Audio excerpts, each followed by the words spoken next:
and I need answer to no one.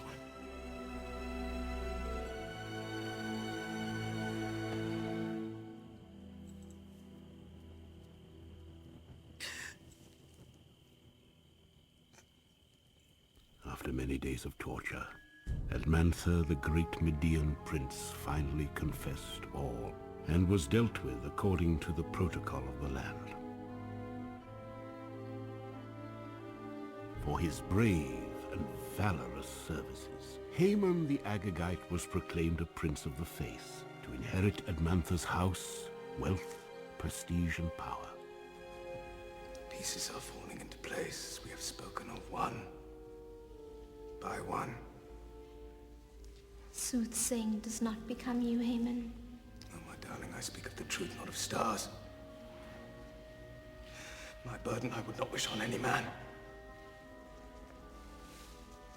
The blood of my forefathers will be avenged. And the gods will smile down on our sons for our obedience. Then are you mad? This is your plan? It is not that our allies are unwilling, my lord, but they have not fared well. A storm has robbed the Phoenicians of a good part of their fleet. Carthage finds herself short in timber with which to complete our warships. Surely the fate of the Empire does not hinge on money. Are you ready to furnish it, then? No, not I, my lord. But I am aware of traitors within our borders that could. The Jews? We are not children. Nevertheless, the money may be raised by the confiscation of Jewish wealth and property. And the Jews will just hand it over without a fight? No, of course not. First, we must kill them all. Every last one of them. It is the only way to ensure they do not rise up and seek revenge. He speaks of women and children, my lord. Yes, women and children. I know. What is your solution? Or would you rather, my dear Memucan, the Greeks and the Jews unite, and hand in hand murder us in our beds while we sleep? Is the past so mighty that we must destroy our brothers to be free of its grasp? No kingdom was ever so grand as the Jews' own King Solomon. He fought not one battle, toiled through not one war, but prospered upon the peace handed down by his father. Do not make void what your own father's death has purchased by picking back up the Mind your tone, General.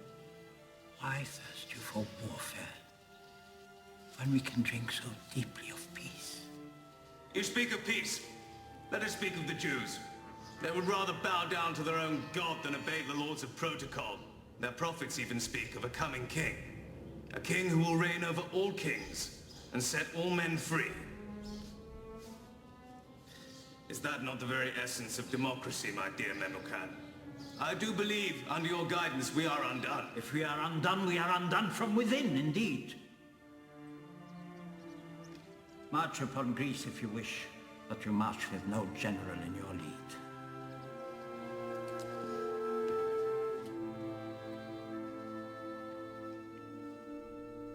Then it has not yet been signed into law.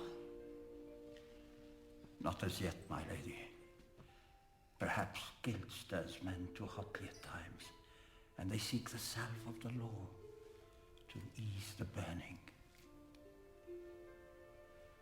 And what would you have me do? I cannot seek him in the library unless summoned.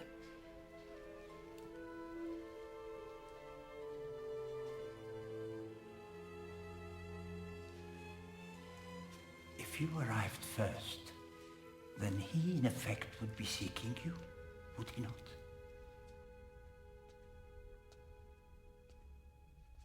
How came you past my guard? I demanded none use the library this night. I seek that which you seek, my lord.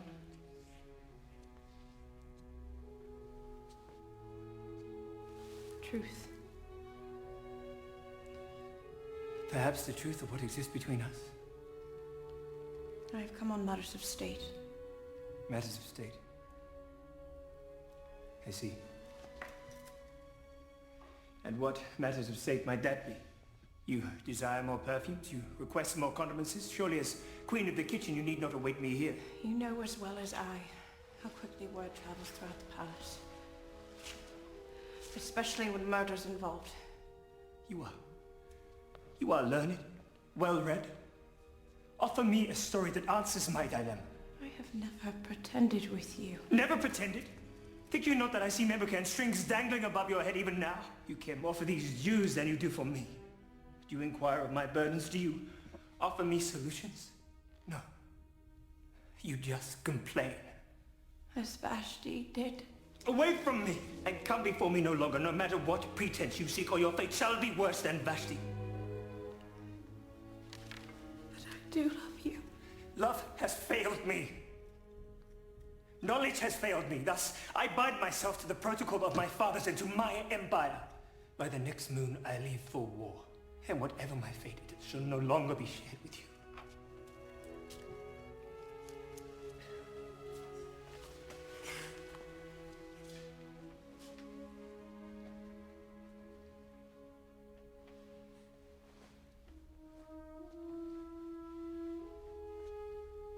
This is once your favorite reading.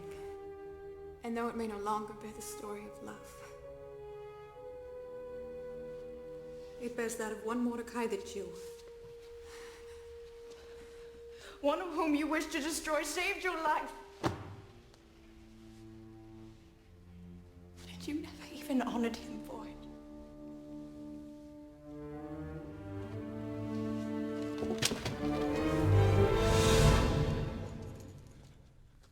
The casting of the lot. The poor.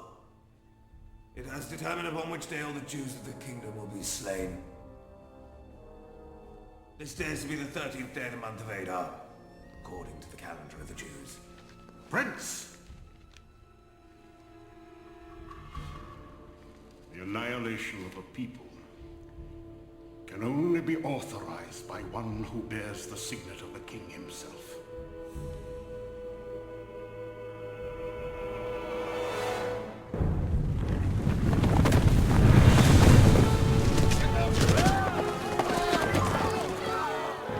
Letters were sent into all the land to slay and annihilate all the Jews on the 13th of Adar, some 6 weeks hence, both young and old, men, women, and even children, and to plunder all of their possessions for the sake of the crown.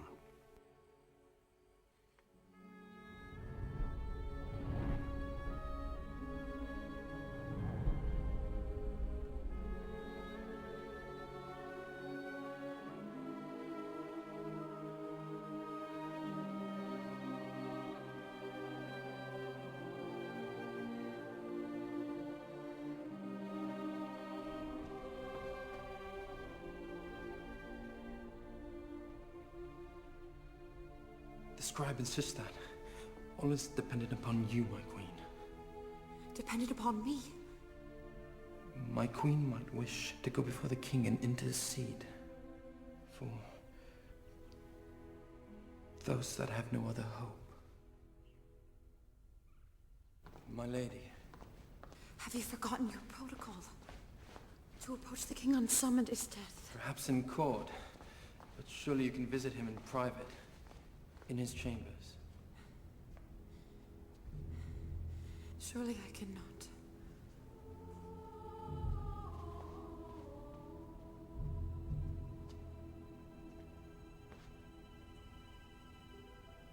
Obedient I have been. I walked before you with a loyal heart. And now I stand in the hour of trouble precisely because of my obedience. I beseech you, Father, let there be another way. Rise up a deliverer and let this pass. Let this pass. Comfort, comfort my people, says your God. Cry unto Israel that her warfare is finished, that her iniquity is removed. The everlasting neither faints nor is weary. His understanding no one can fathom. He gives strength to the weary and power to the weak. Even the youth shall faint and be weary, and young men shall utterly fail. But those who wait on the Lord shall renew their strength. Lord, wait on thee. Renew our strength.